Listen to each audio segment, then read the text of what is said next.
warahmatullahi wabarakatuh. Hai semuanya, perkenalkan nama saya Azmi Azhara Aprilia. Saya dari kelas 10 akuntansi 3. Di sini saya akan mempresentasikan tugas dari Bu Kiki yang berjudul penanganan surat atau dokumen masuk dan keluar. Mohon disimak ya. Sebelumnya, kalian semua udah pada tahu belum nih arti akuntansi? Nah, di sini secara garis besar akuntansi adalah suatu proses yang diawali dengan mencatat, mengelompokkan, mengolah, menyajikan data, serta mencatat transaksi yang berhubungan dengan keuangan, sehingga informasi tersebut dapat digunakan oleh seseorang yang ahli di bidangnya dan menjadi bahan untuk mengambil suatu keputusan.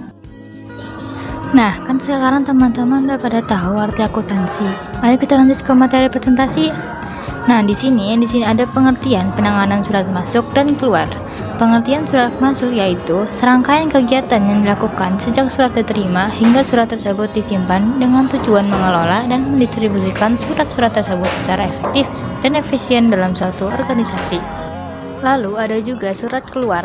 Pengertiannya yaitu serangkaian proses yang dilalui oleh suatu organisasi atau perusahaan dalam mengelola surat yang dikirimkan kepada pihak eksternal, mulai dari pembuatan konsep hingga pengiriman dan penyimpanan arsip. Nah, itu adalah pengertian dari penanganan surat masuk dan keluar. Ayo kita lanjut. Nah, di sini juga ada tujuan penanganan surat, yaitu yang pertama, memahami alur proses penanganan surat atau dokumen masuk dan keluar. Jadi kita harus memahami alurnya untuk proses penanganan surat atau dokumen masuk dan keluar. Yang kedua, ada menerapkan prosedur yang tepat dalam pengelolaan surat atau dokumen. Yang ketiga, meningkatkan efisiensi dan efektivitas dalam pengelolaan surat atau dokumen. Di sini juga ada contoh penanganan surat masuk.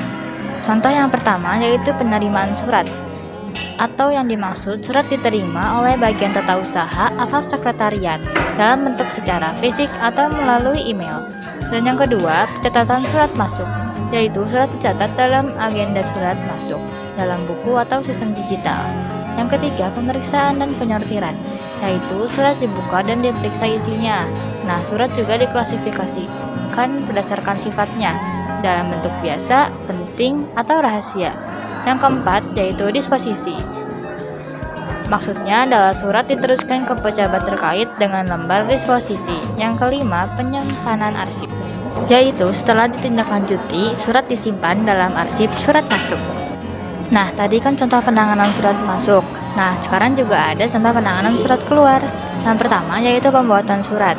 Surat dibuat oleh bagian terkait dan menggunakan bahasa yang format, resmi, dan instansi. Yang kedua, pemeriksaan dan persetujuan. Surat diperiksa oleh atasan. Yang ketiga, pencatatan surat keluar, yaitu dicatat dalam agenda surat keluar. Yang keempat, yaitu pengiriman surat. Surat dikirim secara fisik dalam bentuk pos atau kurir, atau digital juga bisa dalam bentuk email, portal resmi. Yang kelima, yaitu penyimpanan arsip, yaitu maksudnya kopi surat disimpan dalam arsip surat keluar. Di sini juga ada alur penanganan surat masuk. Alur yang pertama yaitu penerimaan surat dalam bentuk fisik ataupun elektronik. Alur yang kedua yaitu pencatatan dalam agenda surat masuk. Yang ketiga, pemeriksaan isi yang ada dalam surat tersebut. Yang keempat, disposisi ke pejabat terkait yang ada di dalam surat. Yang kelima, proses tindak lanjut surat. Dan yang terakhir adalah pengarsipan. Nah, berikut ini adalah contoh agenda surat masuk yang terdiri dari nomor, tanggal terima, pengirim, diteruskan kepada siapa, catatannya, nomornya, tanggalnya, dan lain-lain. Nah, tadi kan sudah alur penanganan surat masuk. Nah, sekarang alur penanganan surat yang keluar.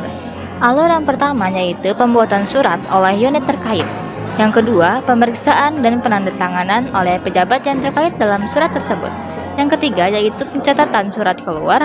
Yang keempat adalah proses pengiriman surat, bisa dalam bentuk fisik atau email. Dan yang terakhir adalah pengarsipan. Di sini juga ada contoh agenda surat keluar yang terdiri dari nomor, tanggal kirim, tujuan, perihal, dengan siapa, cara pengirimnya gimana, dan yang lainnya. Di sini juga ada tips dan best practice. Yang pertama yaitu gunakan nomor surat dan klasifikasi yang baku. Yang kedua, terapkan sistem digital untuk efisiensi. Yang ketiga yaitu jaga kerahasiaan dan akses dokumen penting. Dan yang terakhir adalah lakukan pemeriksaan berkala terhadap arsip. Di slide ini adalah pengarsipan surat. Di sini arsip bisa disimpan berdasarkan jenis surat.